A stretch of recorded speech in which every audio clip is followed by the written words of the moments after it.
Hi friends, இந்த வீடியோவில் வந்து நம்ம என்ன பார்க்க போகிறோம் அப்படின்னு கேட்டிங்கன்னா, இப்போ வந்து நம்மளோட SK25 திரைப்படத்தோட அஃபிஷியல் டைட்டில் வந்து இப்போ வந்து வெளியே வந்திருக்குங்க. அதாவது புறநானூறு இல்லை, அந்த திரைப்படத்தோட டைட்டில் வேற ஒரு டைட்டில் வச்சுருக்காங்க. ஸோ அதை பார்த்தா இந்த வீடியோவில் நம்ம டீட்டெயிலாக பேச போகிறோம்.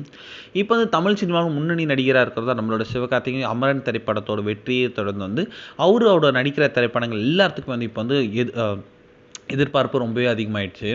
இப்போ வந்து அவர் வந்து ஏஆர் முருகதாஸோட இயக்கத்தில் SK23 திரைப்படத்தை வந்து அவர் நடிச்சுக்கிட்டு இருக்காரு.